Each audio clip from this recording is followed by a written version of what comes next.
அது பள்ளிக்கல்வித்துறை அமைச்சர் பள்ளிக்கல்வித்துறையின் பொற்காலம் என்று அவருடைய காலத்தை இன்று எல்லோராலும் பாராட்டுகின்ற வகையில் பள்ளிக்கல்வித்துறையை நடத்தி அவர் கூட நடந்து போனால் யாராலையும் கூட நடந்து போக முடியாது. அவங்க எங்கள் டைரக்டர் கண்ணப்பன்லாம் பின்னால் அப்படியே ஜாக்கிங்கில் ஓடி வருவார்.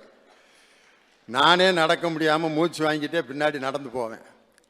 நடை எப்படி விரைவாக இருக்கிறதோ அதுபோல செயல்களிலும் விரைவாக இருக்கக்கூடிய எங்கள் பள்ளி கல்வித்துறை அமைச்சர் அன்பில் என்ற அவருடைய தாத்தாவின் பெயரை முன்னாலும், பொய்யாமொழி என்ற அவருடைய தந்தையின் பெயரை இறுதியிலும், நடுவில் தனது பெயரை மகேஷ் என்ற பெயரை 3 தலைமுறைகளையும் இணைக்கின்ற பாலமாக இருக்கின்ற நமது பள்ளி கல்வித்துறை அமைச்சர் அவர்களையும், மாண்புமிகு சிறு குறு மற்றும் நடுத்தர தொழில்துறை அமைச்சர் அருமை அண்ணன் தாமோ அன்பரசன், அன்பையும் அரசையும் தனது பெயரிலே தாங்கி இருக்கக்கூடிய ஒரு அருமையான மனிதன்.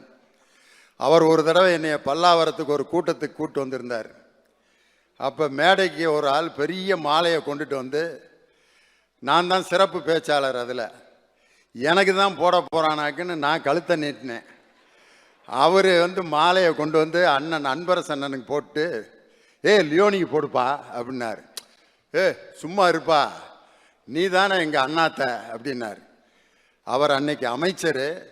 ஒரு சாதாரண தொண்டன் அவரை பார்த்து, சும்மா இருப்பா, நீ தானே எங்கள் அண்ணாத்த அப்படின்னு ஒரு தொண்டனுக்கு அண்ணாத்தையாக இன்று வரை செயல்பட்டு கொண்டிருக்கக்கூடிய எங்கள் அருமை அண்ணன், பேரறிஞர் அண்ணாவை போல உருவத்தை கொண்ட அருமை அண்ணன் தாமோ அன்பரசன் உள்ளிட்டு வரவேற்புரை ஆற்றி எங்களை எல்லாம் பெருமைப்படுத்தி எங்கள் பள்ளி கல்வித்துறையின் செயலாளர், இன்று ஒரு பெண் IAS அதிகாரியாக கல்வித்துறையை சிறப்பாக நடத்தி இன்று தமிழகத்தில் எப்படிப்பட்ட வெற்றிகரமான மாவட்டமாக இருக்கிறது என்றால், 38 மாவட்ட ஆட்சித்தலைவர்களில் 26 மாவட்ட ஆட்சித்தலைவர்கள் பெண் ஆட்சித்தலைவர்கள் என்ற ஒரு மாபெரும் சாதனையை படைத்தது நமது தமிழ்நாடு.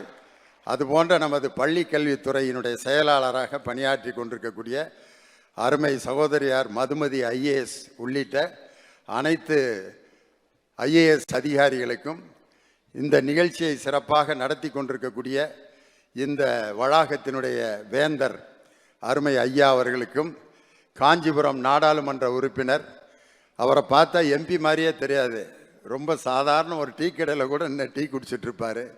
ஒரு எளிமையான ஒரு MP என்றால் என் அருமை தம்பி காஞ்சிபுரம் நாடாளுமன்ற உறுப்பினர் செல்வம். பள்ளி கல்வித்துறை ஆணையரகம் என்ற அந்த பெயரை மாற்றி பள்ளி கல்வித்துறை இயக்குனரகம் என்ற அந்த பெயரை மாற்றி மீண்டும் பள்ளி கல்வித்துறை இயக்குனராக பணியாற்றி கொண்டிருக்கக்கூடிய அருமை சகோதரர் ஐயா பள்ளி கல்வி இயக்குனர் கண்ணப்பன் அவர்களுக்கும், எங்களுடைய பாடநூல் கழகத்தினுடைய மேலாண்மை இயக்குனர் சங்கர் IAS அவர்களுக்கும், செங்கல்பட்டு மாவட்ட ஆட்சியர் அவர்களுக்கும், இணை ஆட்சியர் அவர்களுக்கும், வருகை இருந்திருக்கக்கூடிய செங்கல்பட்டு சட்டமன்ற உறுப்பினர் வரலட்சுமி மதுசூதனன் அவர்களுக்கும், முன்னால் அமர்ந்திருக்கக்கூடிய எங்கள் சட்டமன்ற உறுப்பினர்கள் தாம்பரம் ராஜா, அருமை அண்ணன் சுந்தர், காஞ்சிபுரம் எழிலரசன் உள்ளிட்ட எல்லோருக்கும் என்னுடைய வணக்கத்தை சொல்லி, எனக்கு கொடுக்கப்பட்ட நேரம் 10 நிமிஷம்தான். இப்போயே 5 நிமிஷம் ஆயிடுச்சு. அதனால் 5 நிமிஷம் தான் கொடுத்ததா, முதல்ல 10 நிமிஷம்னு சொன்னார் கல்வி அமைச்சர். அதனால் இன்னும் ஒரு 2 நிமிஷத்தில் முடிச்சிடுறேன்.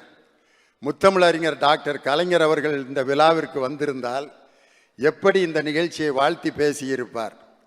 அறிவின் சுடர்கள், ஒளிரும் எண்ணங்கள், அமைந்திட்ட சிற்பிகள் ஆசிரியர்கள், வளர்ச்சிக்கு ஏணியாய், வாழ்க்கைக்கு தோணியாய், வசந்தத்தின் தீபமான ஆசிரிய பெருமக்கள், கல்விக்கண் திறக்கும் வல்லவர்கள் நீங்கள்தான், கடமையும் கொள்கையும் கண்மணியும் நீங்கள்தான், அடலேறு போல் பாயும் புலிகளும் நீங்கள்தான், அகிலத்தின் உயர்வுக்கு அடித்தளம் நீங்கள்தான் என்று என் உயிரினும் மேலான உடன்பிறப்புகளே என்று சொல்லி இந்த நிகழ்ச்சிக்கு வருகை தந்து வாழ்த்தி இருப்பார். ஒரு முறை முத்தமிழறிஞர் டாக்டர் கலைஞர் அவர்தான் நமது ஆசிரிய பெருமக்களின் கௌரவத்தை சாதாரண மக்களிடமிருந்து ஒரு படி உயர்த்தி மத்திய அரசுக்கு இணையான ஊதியத்தை வழங்கிய ஒரே முதல்வர் நம் தமிழக முதல்வர், முன்னாள் முதல்வர் முத்தமிழறிஞர் டாக்டர் கலைஞர்.